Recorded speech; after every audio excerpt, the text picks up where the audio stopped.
자, 이 징조가 있고 주님이 어느 날 갑자기 공중에 재림하시면 이런 일이 벌어집니다. 마태복음 24장 37절입니다. 징조가 나타나고 주님이 공중에 재림하십니다. 37절. 노아의 때와 같이 인자의 맘도 그러하리라. 홍수 전에 노아가 방주에 들어가던 날까지 사람들이 먹고 마시고 장가들고 시집가고 있으면서 홍수가 나서 저희를 다 멸하기까지 깨닫지 못하였으니 인자의 맘도 이와 같으리라. 그때 두 사람이 밭에 있음에 하나는 데려감을 당하고 하나는 버려둠을 당할 것이요, 두 여자가 매를 갈고 있음에 하나는 데려감을 당하고 하나는 버려둠을 당할 것이니라. 그러므로 깨어 있으라. 예수님이 재림하실 때는 노아 시대와 똑같다고 했습니다. 자, 노아 방주가 완성이 되고 코로 숨쉬는 동물들 한 상씩 들어가고 노아 8식구가 들어가고 방주문이 닫히는 그날에도 사람들은 먹고 마시고 시집가고 장가가고 있었습니다. 욕심에 푹 빠져 살았습니다. 그것처럼 예수님이 십자가 죽으시고 부활하신 이후에 복음이 전 세계에 전해지고 어느 날 교회가 완성이 됩니다. 그래서 주님이 공중에 재림하시는 그날에도 사람들은 뭐하고 있느냐? 먹고 마시고 시집가고 장가가고 있을 것이다. 육신에 푹 빠져 살고 있을 거라는 겁니다. 그래서 방주 안에 들어간 사람과 동물은 행복했지만은 들어가지 못하고 남은 모든 사람과 동물은 1년 홍수 안에 들어갔던 겁니다. 노아 홍수가 정확히 1년입니다. 주님이 공중에 재림하실 때 두 사람이 한 밭에서 일을 하고 있는데 하나는 데려감 당하고 하나는 버려진다. 버려지는 사람은 7년 환란 속에 들어가는 겁니다. 두 여자가 한 맷돌 갈고 있는데 하나는 데려감 당하고 하나는 버려진다. 누가복음 17장에는 그 밤에 두 남자가 한 자리에 누워 있는데 하나는 데려감 당하고 하나는 버려진다고 했습니다. 고린도전서 15장에는 순식간에 혼련이 다 변할 것이다. 눈 깜짝할 사이에 순식간에 일이 벌어지는데 한국이 낮이면은 미국은 밤입니다. 순식간에 데려감을 당하는 자와 버려지는 사람 생기는데 버려지는 사람은 혼란 속에 들어가는 거예요. 그럼 누굴 데려가시느냐? 주님께서 거듭난 사람만 데려가시는 거예요. 성경 데살로니가전서 4장 보시겠습니다.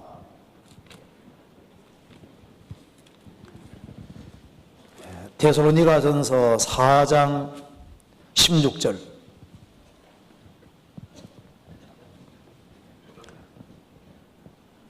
(332페이지입니다) 주께서 호령과 천사장의 소리와 하나님의 나팔로 친히 하늘로조차 강림하시리니 그리스도 안에서 죽은 자들이 먼저 일어나고 그 후에 우리 살아남은 자도 저희와 함께 구름 속으로 끌어올려 공중에서 주를 영접하게 하시리니 그리하여 우리가 항상 주와 함께 있으리라. 주님이 공중에 재림하실 때 역대 구원받고 죽은 사람들, 주 안에서 죽은 사람들이 먼저 일어나고 부활하고 주님 오시는 그날까지 살아있는 사람은 산채로 지구상에 사라지는데요. 이 상태로 사라지면은 천장에 부딪힐 거 아니에요. 걱정할 필요 없습니다. 성경에 보면은 순식간에 혼련이 다 변화한다고 했습니다. 신령하게 바뀌어 사라지는 거예요. 주님이 오늘 여기에 오시면 여기도 두 쪽 딱 나게 되어 있습니다. 데려감을 당하는 자와 버려지는 자 둘로 딱 나눠지게 되어 있는 거예요. 저희가 한번 잠깐 봅시다. 주님이 공중에 재림하시면은 일하다가 사라지고 밥 줍다가 사라지고 잠자다가 사라지는데요. 여기에서도 주님 공중에 재림하시면 여기도 둘로 갈라집니다. 한번 잠깐 봅시다. 이렇게. Jesus Christ is coming back for his church. The Bible says in Matthew chapter 24 verse 42, watch therefore, for you do not know the hour your Lord is coming. I want you to know, church, that Jesus Christ could come this month, or he might come next week, or he could even come.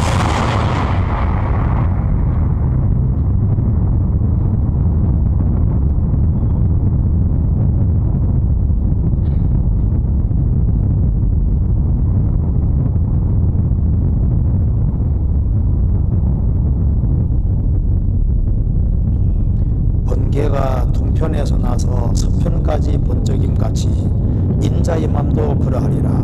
순식간에 일이 벌어진다는 뜻입니다. 당신은 준비가 되셨습니까?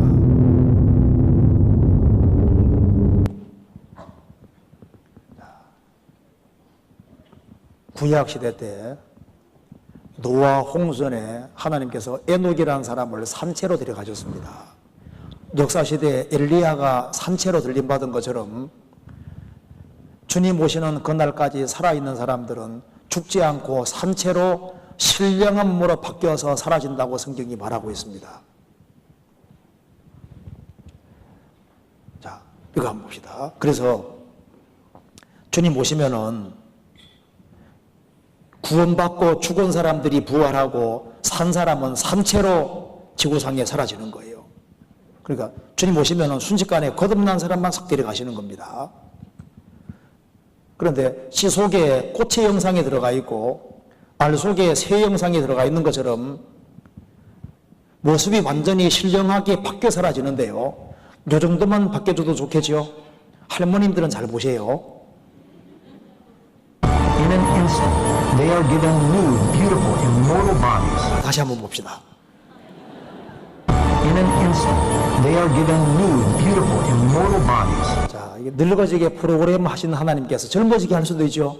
이 정도 바꿔지는 게 아니에요. 이 애벌레가 나비가 되는 거 보면은 이게 하나님 작품입니다. 애벌레가 나비가 되는 걸 못 봤다면은 여기 설명이 나와 있기를요.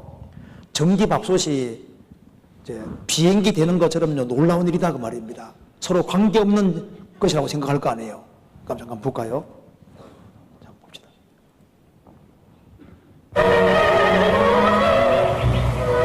만약 애벌레에서 나비가 되는 과정을 보지 못했다면 이 두 생물이 서로 같다는 걸 절대 믿을 수 없을 겁니다.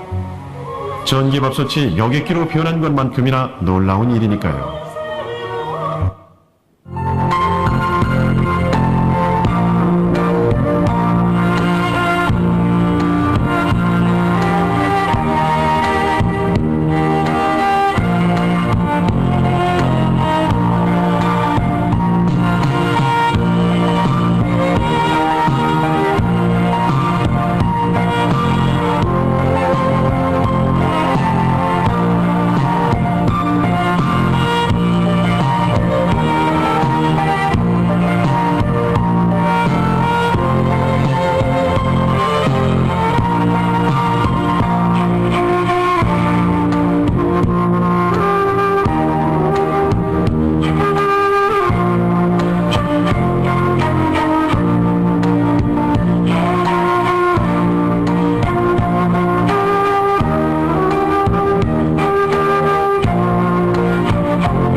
여기까지 봅시다. 이것이 하나님의 작품입니다. 이번에 못생긴 사람은 다 구원받아야 돼요. 지금까지 못생긴 것도 서러운데 부활할 때는 영광스럽게 부활해야죠. 그래서 성경대로 하면은 미소코리아 선발대회는 씨앗끼리 기재기 하는 겁니다. 꽃하고 씨 모습은 너무 다르잖아요. 이건 씨예요, 씨. 미소코리아 선발대회는 애벌레 선발대회입니다. 그잖아요. 특별히 나이 드신 분들은 반드시 구원받아야 됩니다. 늙어가는 것도 서러운데 반드시 구원받아 주님 오실 때 영광스럽게 부활해야죠. 그렇지 않습니까? 반드시 이 일이 있습니다. 지금까지 성경은 한 번 들린 적이 없기 때문에 어느 날 갑자기 이 일이 벌어집니다. 들림받는 일이 있어요. 그리고 난 이후에 7년 혼란이 시작이 되는 겁니다. 이거 한번 봅시다. 그리고 그게 크리스찬들이 사라질 때 교회당에 모여있다 사라진 것이 아니라 잠자다가 일하다가 사라졌잖아요. 밥 짓다가 자기 할 일 하다가 주님 앞에 서는 거예요. 교회당에 모여있다 사라진 게 아닙니다.